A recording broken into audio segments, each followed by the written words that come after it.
പാർലമെന്റിലെ സുരക്ഷാ വീഴ്ചയിൽ സംയുക്ത പാർലമെന്ററി സമിതി അന്വേഷിക്കണമെന്ന് പ്രതിപക്ഷം ആവശ്യപ്പെട്ടു. അതേസമയം കേസിൽ അറസ്റ്റിലായ 5 പ്രതികളെയും വിശദമായി ചോദ്യം ചെയ്യുകയാണ്. ലളിത് ഝായാണ് കേസിലെ മുഖ്യ സൂത്രധാരകനെന്ന് പോലീസ് പറഞ്ഞു. സർക്കാർ നയങ്ങളോടുള്ള എതിർപ്പാണ് പ്രതിഷേധങ്ങൾക്ക് കാരണമെന്നാണ് പ്രതികളുടെ മൊഴി.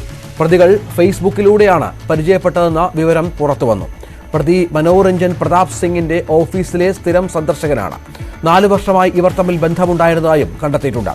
പാർലമെന്റിൽ കനത്ത സുരക്ഷ ഏർപ്പെടുത്തിയിട്ടുണ്ട്. പ്രധാന കവാടത്തിലൂടെ എംപിമാരെ മാത്രമാണ് കടത്തിവിടുന്നത്. സുരക്ഷാ വീഴ്ച ചർച്ച ചെയ്യാൻ ഇന്ത്യ മുന്നണി യോഗം തുടങ്ങി. സുവി വിശ്വനാഥ് വിവരങ്ങൾ പങ്കുവെക്കും. സുവി, പ്രകാശ് ഝാ എന്ന മുഖ്യ ആസൂത്രകൻ ഇയാൾ പിടിയിലായിട്ടില്ല ഇതുവരെ. മറ്റ് പ്രധാനപ്പെട്ട ചില വിവരങ്ങളും പുറത്തു വരുന്നുണ്ട്. ആസൂത്രണമുണ്ടായിരുന്നു, കൂടിക്കാഴ്ചകളുണ്ടായിരുന്നു, നേരത്തെ പാർലമെന്റിൽ പുറത്തെത്തി പരിശോധനകൾ നടത്തിയ പശ്ചാത്തലമുണ്ടായിരുന്നു. അങ്ങനെ ആസൂത്രണത്തിലൂടെ നടത്തിയ ഒരു അക്രമം, അങ്ങനെയാണ് ഇതിനെ വിശേഷിപ്പിക്കേണ്ടത്. തീർച്ചയായും രഞ്ജിത്ത്, പാർലമെന്റ് അതിക്രമത്തിന് വർഷങ്ങളുടെ നീണ്ട ആസൂത്രണവും ഗൂഢാലോചനയും ഉണ്ടായിരുന്നു എന്നാണ് പോലീസ് കണ്ടെത്തിയിരിക്കുന്നത്. ഇതിന്റെ മുഖ്യ ആസൂത്രകൻ ലളിത് ഝായാണ്. ഇയാൾ അധ്യാപകനാണ്.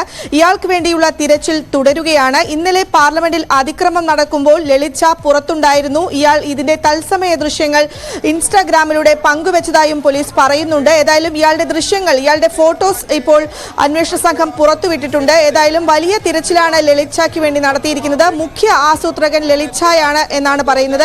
ഒപ്പം അറസ്റ്റിലായ മനോരഞ്ജനും ഇതുമായി ബന്ധപ്പെട്ട വലിയ തോതിലുള്ള ഇപ്പോൾ പാർലമെന്റ് നടപടികൾ ആരംഭിച്ചു. സഭയിൽ പ്രതിഷേധമുണ്ട്. തത്സമയം श्री एस ज्ञान तिरविनियम माननीय मंत्री जी, अध्यक्ष महोदय उत्तर सभा पटल पर रखा हुआ है.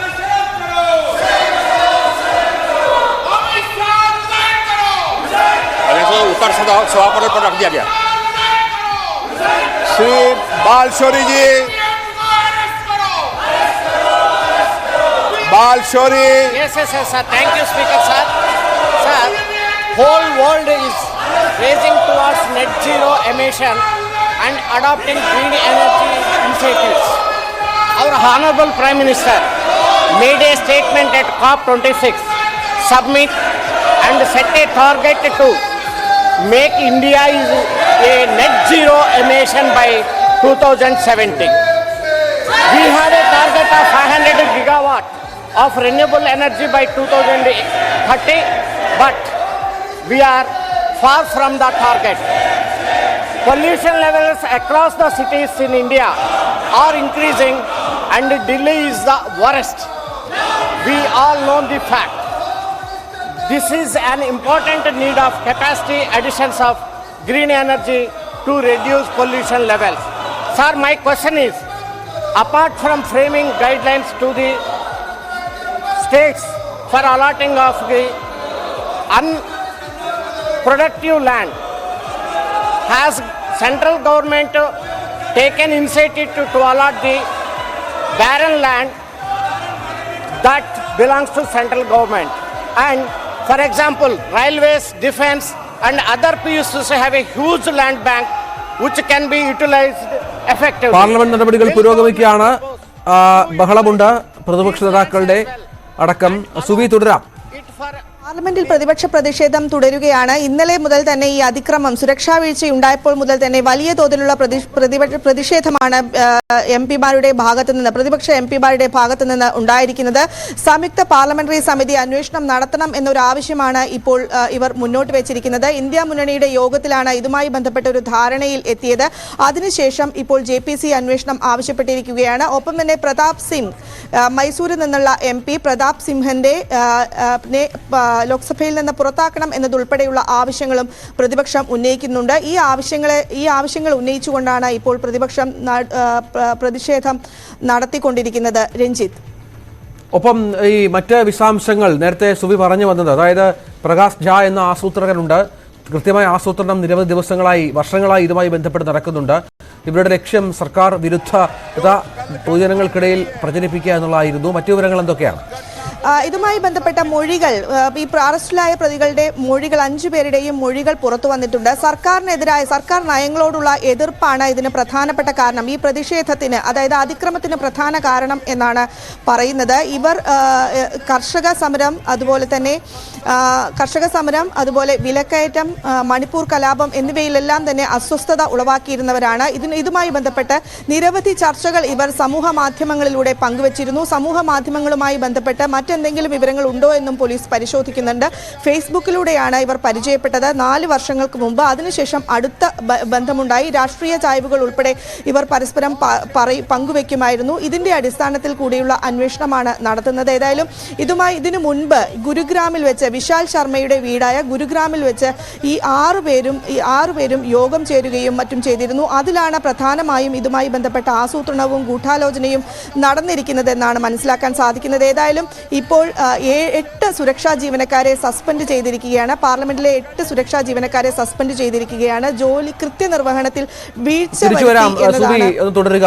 ഇപ്പോൾ ലോക്സഭയിൽ ബഹളമുണ്ട്. തത്സമയം क्वेश्चन नंबर 162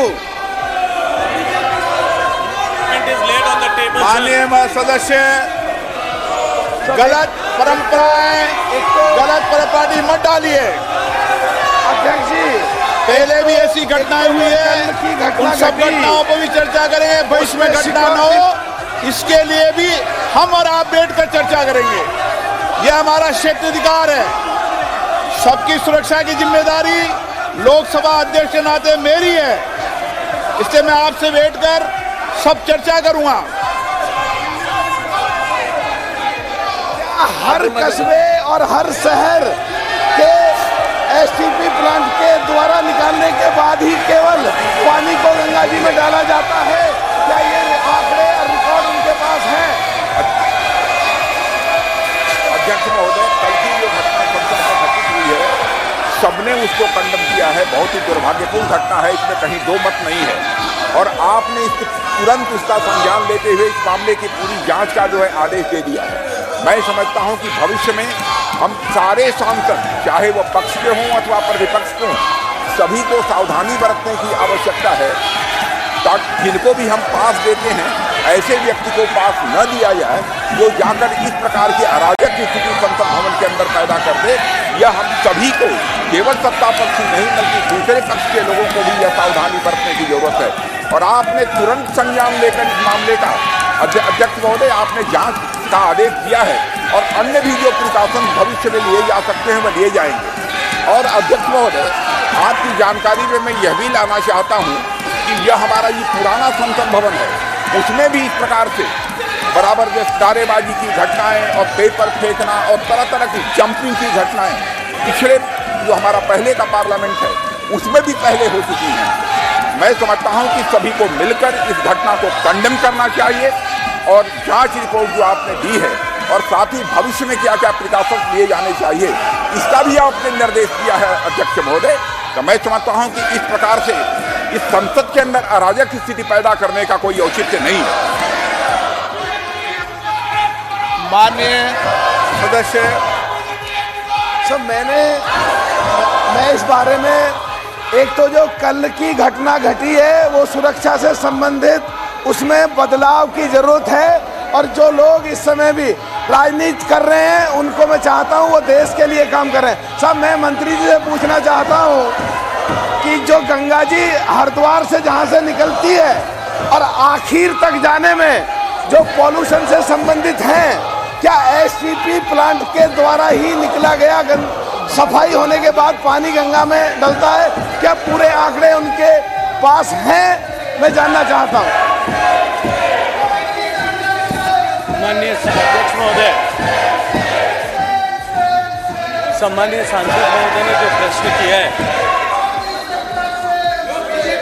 कि हरिद्वार से गंगा जी प्रारंभ होती है, मुझे लगता है कि उनको ठीक से संज्ञान में लेने की आवश्यकता है। गंगा जी देवप्रयाग से तीनों धाराओं के मिलने के बाद में प्रारंभ होती है। गंगा जी के शुद्धिकरण के लिए माननीय प्रधानमंत्री जी के नेतृत्व में अविरल और निर्मल धारा बनी रही, इस दृष्टिकोण से जो इंटीग्रेटेड एफर्ट्स पिछले 10 साल में किए गए, उसके कारण से व्यापक सुधार गंगा नदी के पानी की गुणवत्ता में आया है। 148 से ज़्यादा स्थानों पर सीवेज ट्रीटमेंट प्लांट बना करके मुख्य धारा में जो अशुद्ध पानी सीधे छोड़ा जाता था उसको शुद्ध करके उस पानी को नदी में छोड़ना या अन्य उपयोग में लेने का व्यवस्था और विधान किया गया। माननीय अध्यक्ष महोदय, मैं माननीय सदस्य के प्रश्न के माध्यम से सदन के संज्ञान में लाना चाहता हूं कि पिछले 10 साल को यूनाइटेड नेशंस ने डिकेड ऑफ रिस्टोरेशन ऐसा मानते हुए पूरे विश्व भर से एंट्रीज को इनवाइट किया था, और उन एंट्रीज के आधार पर जिस तरह से पिछले 10 साल में दुनिया भर की जो एंट्रीज आई उनके आधार पर जो यूनाइटेड नेशंस ने समीक्षा की है, उसमें माननीय प्रधानमंत्री जी के नेतृत्व में चलने वाले इस मिशन गंगा को दुनिया के टॉप 10 रिस्टोरेशन प्रोजेक्ट में ऐसा सम्मिलित किया गया है। एक एक बूंद पानी जो सूवेज का आता है, सूवेज ट्रीटमेंट प्लांट में आता है, वो क्वालिफाइंग स्टैंडर्ड जो है नदी के पानी की जिस तरह की अपेक्षा है उस तरह का बना करके ही नदी में छोड़ा जाए, इसको सुनिश्चित करने के लिए हम सारे सूवेज ट्रीटमेंट प्लांट्स पर काम कर रहे हैं।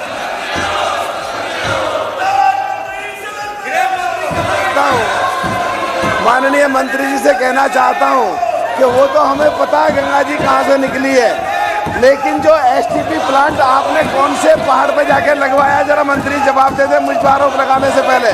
दूसरा, मैं साफ साफ कहना चाहता हूँ, हरिद्वार से आगे जो माननीय अटल बिहारी जी का सपना था कि गंगा का बाढ़ ना आए, तो हरिद्वार से आगे एक बाण गंगा जो सुक्रताल से होकर के यूपी अंदर निकलती है, और एक बाण नदी जो बिजनौर से अमरोहा की तरफ निकलती है, जिनमें आज मिट्टी भर गई है। मैंने आपको पत्र भी कई बार लिखे हैं, उन मिट्टी को निकाल के गंगा के दोनों तटों पे लगाया जाए, और उनमें जहां लोगों को सूखा का सामना करना पड़ता है उनको पानी मिल जाएगा, और जो बाढ़ में लोग गंगा के दोनों तरफ के तट में बह जाते हैं उन लोगों को बाढ़ से छुटकारा मिल जाएगा।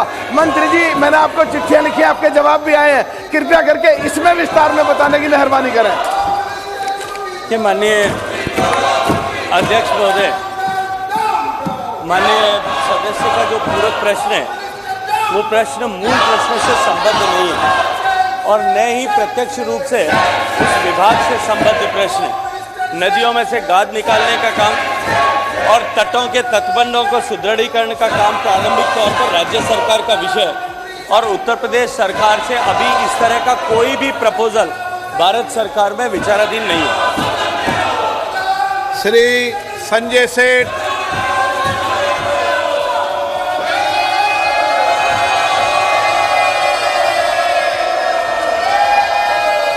नरेंद्र मोदी जी ने जिस संकल्प के साथ देश के हर नागरिक को नल से जल योजना, किंतु दुख यह है कि झारखंड के अंदर वहां इंडी की सरकार 10,000 करोड़ रुपया मोदी सरकार ने दिया, किंतु अभी तक 33% ही खर्च हो पाया है।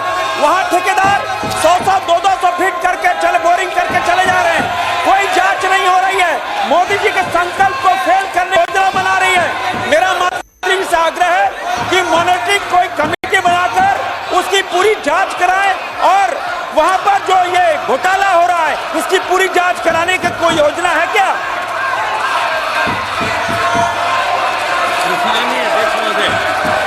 माननीय सदस्य का जो प्रश्न है उस प्रश्न का मूल प्रश्न से कहीं कोई संबंध नहीं है, लेकिन ये तय है कि माननीय प्रधानमंत्री नरेंद्र मोदी जी के नेतृत्व में प्रत्येक घर तक पीने का पानी पहुंचे इस संकल्प के साथ में, और माताओं बहनों को पीने का पानी ढोने के अभिशाप से मुक्ति लेने मिले, इस संकल्प के साथ में जो योजना प्रारंभ की गई थी उसके व्यापक परिणाम आज दिखाई देने लगे। और पिछले 4 साल के इस योजना के कालखंड में जहां देश में केवल 16% घरों तक पीने का पानी पहुंचता था, आज देश में 72% घरों तक पीने का पानी पहुंचना संभव हुआ, और देश में लगभग 11 करोड़ माताओं बहनों को पीने का पानी ढोने के अभिशाप से मुक्ति मिली है। बहुत सारे राज्यों ने 100% घरों तक कनेक्शन प्रोवाइड करने में सफलता प्राप्त की है, लेकिन कुछ राज्यों में निश्चित ही अभी काम की गति को और बढ़ाने की आवश्यकता, और इस तरह की शिकायतें माननीय सदस्य ने उल्लेख किया, उसके अतिरिक्त भी जिन राज्यों से इस तरह की शिकायतें आती है उन सारी शिकायतों पर हम तुरंत कार्रवाई करते हैं। झारखंड राज्य में निश्चित ही जो पैसा हमने अब तक कुल मिलाकर के सैंक्शन किया है उसके अनुरूप जिस तरह का खर्च होना चाहिए और जितनी प्रगति उस काम में होनी चाहिए उतनी प्रगति नहीं हो पाई है, और हम निरंतर सतत राज्य सरकार से संपर्क करके उस गति को बढ़ाने के लिए भी काम कर रहे हैं। अगर कोई इस तरह की एक स्पेसिफिक कंप्लेंट माननीय सदस्य के पास में है तो माननीय सदस्य अगर मुझे अवगत कराएंगे तो निश्चित ही जो व्यवस्थाओं के अधीन जिस तरह की हमारे पास में स्कोप है उसमें निश्चित ही उस विषय पर जांच कराने की हम कार्रवाई करेंगे। संगम लाल गुप्ता। नदियों की स्वच्छता पर ऐतिहासिक कार्य होने के लिए धन्यवाद ज्ञापित करते हुए मैं आपके माध्यम से मंत्री जी से जानना चाहता हूं कि मेरे लोकसभा क्षेत्र से होकर बहने वाली सई नदी जिसे नमामि गंगे में शामिल किया गया है कि सफाई है तो क्या कदम उठाए जा रहे हैं? माननीय अध्यक्ष महोदय, माननीय प्रधानमंत्री जी के नेतृत्व में उनके मार्गदर्शन में जब मिशन गंगा प्रारंभ किया गया था उसमें माननीय प्रधानमंत्री जी की संकल्पना गंगा की सफाई के जब समय ही पूरी स्पष्ट अवधारणा थी कि हम गंगा नदी बेसिन में बहने वाली सभी नदियों, गंगा जी की सारी ट्रिब्यूटरी, चाहे वो first, second, third, fourth, fifth order की सारी ट्रिब्यूटरीज पर हम एक साथ काम करेंगे। और मुझे प्रसन्नता है कि गंगा नदी की मुख्य धारा पर सफलता के साथ क्रियान्वयन करने के बाद अब हमने सहायक नदियों पर भी काम प्रारंभ किया है। जिन सहायक नदियों में ज़्यादा पोल्यूटेड स्ट्रेचेज हैं हम उनमें ऑलरेडी हिंडन में, काली में, इन सब नदियों पे ऑलरेडी काम प्रारंभ कर दिया है। और माननीय सदस्य ने जो सई नदी के बारे में बात की है इस विषय को भी संज्ञान में लेकर के जो भी उचित कार्रवाई होगी राज्य सरकार से चर्चा करके रिपोर्ट मंगा करके उस दिशा में भी हम काम करेंगे। लेकिन मैं इतना सदन को आश्वस्त करना चाहता हूँ कि गंगा जी के शुद्धिकरण जो कार्यक्रम है ये गंगा नदी के पूरे बेसिन से जुड़ा हुआ है। और गंगा नदी के बेसिन की जब मैं बात करता हूँ तो देश की 40% आबादी और लगभग 40% भूभाग को जो है गंगा बेसिन काम करता है। और अब जिस तरह से हमने जो है छोटे में अंतर क्या रह गया, जो हमने सहायक नदियों पर काम करना प्रारंभ किया इसका प्रभाव दिखाई देने। TN प्रतापन, डीन कुरियाकोस, EB ईटन, फिर आग्रह करता हूं कि आप सदन में अराजकता नहीं फैलाएं। सदन की कार्रवाई 2 बजे तक के लिए स्थगित की जाती है।